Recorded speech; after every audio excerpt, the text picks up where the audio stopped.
సుమన్ టీవీలో మీ business promotions కోసం ఈ కింది నెంబర్ను సంప్రదించగలరు.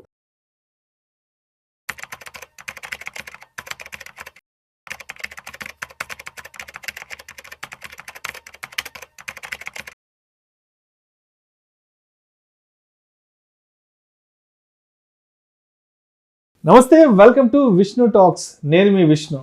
ప్రస్తుతం నాతో పాటు senior stock market analyst Malempati Prabhu గారు ఉన్నారు. వారితో మాట్లాడదాం. సార్, ప్రభు గారు నమస్తే. సార్ నమస్తే అండి విష్ణు గారు. Welcome to Vishnu talks. Thank you very much అండి ఫర్ కాలింగ్. సార్, ప్రభు గారు, ఒక చిన్న పేరు మార్పు వల్ల ఒక కంపెనీకి దాదాపు 80 కోట్ల రూపాయల నష్టాన్ని మిగిల్చింది. అవునండి. ఈ 80 కోట్ల నష్టం వల్ల వచ్చిన పర్యవసానాలు ఏంటంటే, వెండర్స్కి ఇవ్వాల్సిన పేమెంట్స్ కూడా ఇవ్వలేకపోయారంట, కంపెనీలో ఉన్న స్టాఫ్కి ఇవ్వాల్సిన శాలరీస్ కూడా ఇవ్వలేక ఇబ్బందులు పడ్డారంట. అన్నీ ఆగిపోతాయి కదండి. అన్నీ ఆగిపోయినాయి. So B9 beverages private limited అనే కంపెనీ, దాంట్లో ఉన్న ప్రైవేట్ అనే పదాన్ని తీసేసి B9 బెవరేజెస్ లిమిటెడ్గా పేరు మార్చుకున్నారు. మీకు తెలిసి ఉంటుంది, బీర్ మేకింగ్ కంపెనీ. అవునండి, బీరా. సో చిన్న పేరు మార్పు వల్ల 80 కోట్ల రూపాయల నష్టాన్ని చవిచూసిందంట. ఒక్కసారి కొంచెం దాని గురించి డీటెయిల్గా ఎక్స్ప్లెయిన్ చేయగలరు? ఇది ఢిల్లీ బేస్డ్ కంపెనీ అండి. ఇది నేమ్ చేంజ్ కోసం B9 బెవరేజెస్ ప్రైవేట్ లిమిటెడ్ నుంచి లిమిటెడ్ ఫామ్గా చేయాలనుకున్నారు.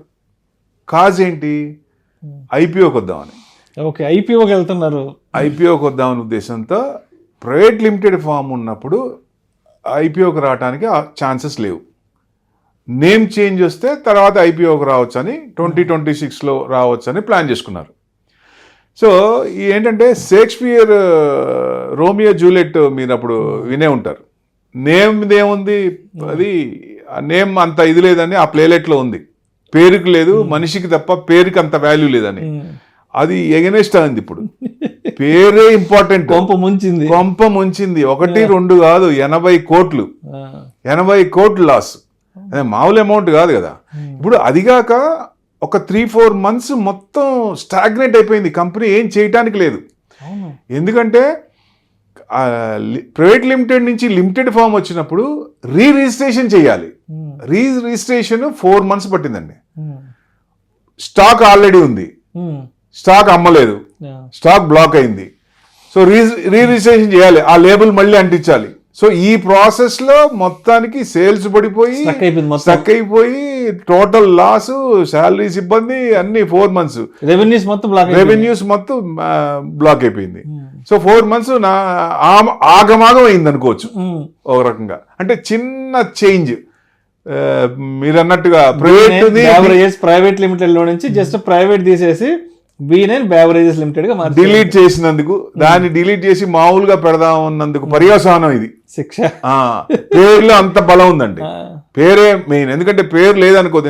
ఎందుకంటే ఒకసారి మార్కెట్ లో ఒక బ్రాండ్ వెళ్ళిందంటే ఆ బ్రాండ్ ని కదిలిచ్చారో పేరు బలం అంటారు, ఊరికే కాదు. అవునండి. ఏదైనా పెళ్లి సంబంధాలు చూసేటప్పుడు కూడా అమ్మాయి పేరు బలం, అబ్బాయి పేరు బలం మీద నక్షత్ర ముహూర్తం చూస్తారు. సో ఇప్పుడు అర్థమవుతుంది పేరు బలం అనేది ఎంత ఇంపాక్ట్ ఉంటుంది అనేది.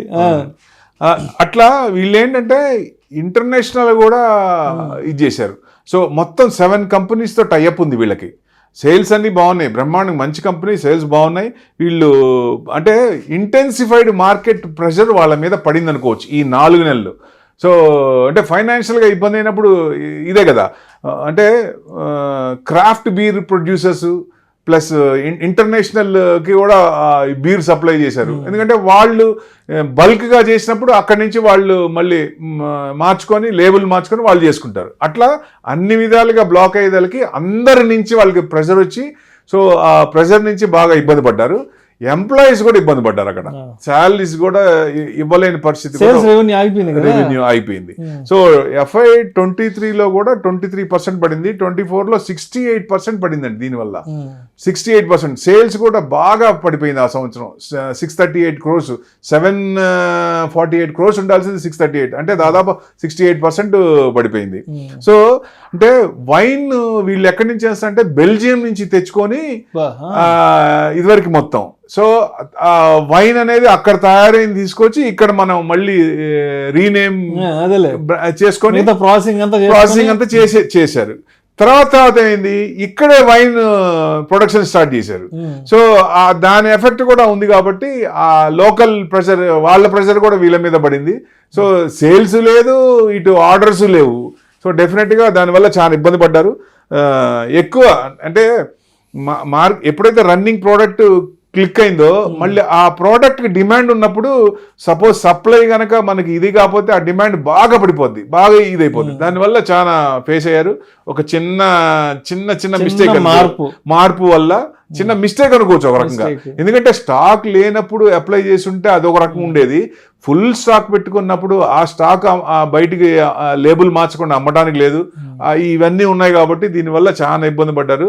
ఎవరైనా సరే ఒక బ్రాండ్ క్రియేట్ చేయాలంటే చాలా కష్టం అండి. కొన్ని సంవత్సరాలు పట్టుద్ది ఒక బ్రాండ్ క్రియేట్ చేయాలని. ఆ క్రియేట్ చేసిన తర్వాత ఆ బ్రాండ్ నిలబడాలంటే చాలా ఉంటాయండి. సర్టెన్ అవ్వాలంటే అంత ఈజీ కాదు. ఎందుకంటే చాలా మనం నోకే చూసాం, ఏమైంది, వాళ్ళు లేటెస్ట్ దానికి రాకపోయేది, అప్గ్రేడ్ కాకపోతే పోతున్నాయి కదా. ఎప్పుడైతే వాళ్ళు బెల్జియం నుంచి తెచ్చుకున్నారు సో వైన్, సో తర్వాత మనకి ఆ మెలకువలు నేర్చుకొని ఇక్కడే వైన్ ప్రొడక్షన్ స్టార్ట్ చేశారు. కానీ ఇట్లాంటి లోకల్ ఇష్యూస్ వల్ల ఇబ్బంది అవుతుంది కాబట్టి మాక్సిమం ఇబ్బంది పడ్డారు బాగా.